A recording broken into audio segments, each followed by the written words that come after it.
So Silver's up. It's time to feed these chickens. Wow, they're so hungry. Look at them go. Hey, peck my hand. You know, so I've decided to name some chickens after YouTubers. Like this right here, meet Cosmos Chicken, right? Hi, Cosmos Chicken. This is Cosmos Chicken. And the other chickens will have YouTuber names as well. You know, are YouTube-based names. Okay. So, anyhow, I'm reading this book called Superclass, right? I got it from the library. It's great. I can get free books from the public library. Your taxpayer money's paying for that, right? And oh, by the way, chickens love milk, right? If you get any sour milk or dairy that goes bad, hey, that one was knocked over by Cosmos. Cosmos, stop knocking stuff over. Anyhow, so if you know, if you got like they love milk, they don't care how like curdled it is. They love milk. So anyhow, yeah, and that book Superclass, right? The author says there's about 6,000 people in the world that are the superclass, the elite. The 6,000 people in the world who control basically the world. And he says he doesn't create a list because it's always changing.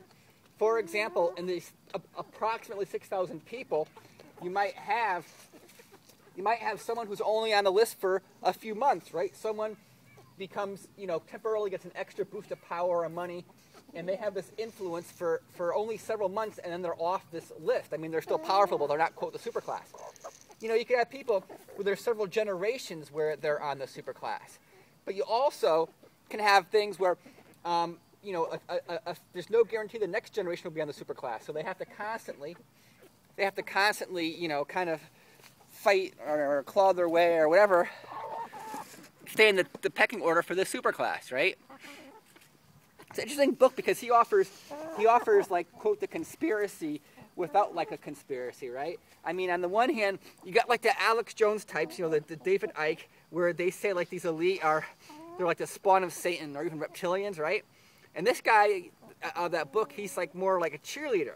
And I think it's somewhere in between. I think there's, you know, there definitely are people, out of the 6,000 most powerful people in the world, some of them do drink human blood. I mean, I don't doubt that at all. I don't doubt that some of them drink human blood, and I don't doubt that some of them tell their other elite buddies, hey, you should drink human blood also, you know. I mean, I don't doubt that, but it's 6,000 people, and to be in the 6,000 people, you have to have, like, power and stuff. It's about power and influence and money. So naturally, they're not all going to get along. You know, it's kind of like YouTube, right? Not all the YouTubers get along. To be a YouTuber, you have to have like a channel, you know, be on YouTube, right? And obviously you don't get along, but we're still part of this YouTube community. So same thing with my opinion with the elite is, you know, we have all these all these powerful people here, and whatnot. And so this gets to the point of manipulation. You know, if 6,000 people basically control the world, then the perspective of a regular person, yes, it is all manipulation, right? If you're not in their club, right, the stuff that happens from your perspective is manipulation, right? If you don't have the power to change things, right, from your perspective, it is like manipulation. So, yes, in that case, Cosmos likes to eat right from my hand. Here we go, Cosmos. Look at that. Look at that. Cosmos can't get enough. This is like fiat, right? All right, go.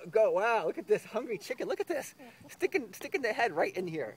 So anyhow, so what I'm saying here is that, yeah, from perspective people, it is like manipulation, right? Because I mean, come on, when these things move and you have no control over it, definitely feels like manipulation. Is it manipulation or not? Well, maybe how you define it doesn't matter. You just kind of have to realize that that's kind of how it works. So fascinating story. You know, this guy, the guy David Rothkopf, he said he was someone, you know, had mistaken him for David Rockefeller briefly, and he was kind of tickled by that. You know, this guy's a cheerleader. He's talking about, oh yeah, when I ate with Henry Kissinger, he gave me advice on serving salad or something like that. And this guy's like, I'm like, okay. So we know he's got a bias and so forth, but it is interesting to hear his take and his stories. And it's interesting because, I mean, I don't think the general public really is concerned about like the power elite. They're concerned about the celebrity elite, right? They're concerned about the royal family and, you know, Angelina Jolie, or whatever these people are, but they're not concerned about who, you know, really runs the world. And of interest in this book, right, of these 6,000 people, there are some politicians, there are some heads of state, but when you consider out of those 6,000 people, most of them are not government-related people, it kind of tells you what runs the world. And I think it's been this way for over 100 years. I think for over 100 years, the most powerful people in the world have really not come from the government sector, right? And is that a good thing or a bad thing? Well, if you think about it this way, right? World War II and World War I were pretty nasty, right? And I think the thing is we need to have our natural rights encapsulated. We need to have a system where you have freedoms and liberties and so forth, right? And this NSA whistleblower is telling us that the government is just spying on everybody, and that's not good.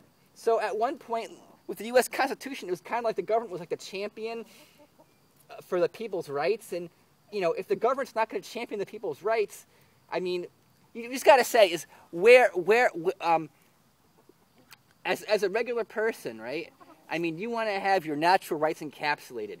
So maybe having checks and balances is important. So, you know, obviously you don't want the private sector, I mean, you don't want the public sector, the government to, wow, I'm rambling. Basically, I'll tell you more as I finish this book. So thanks for watching, and yes, it is an update for silver.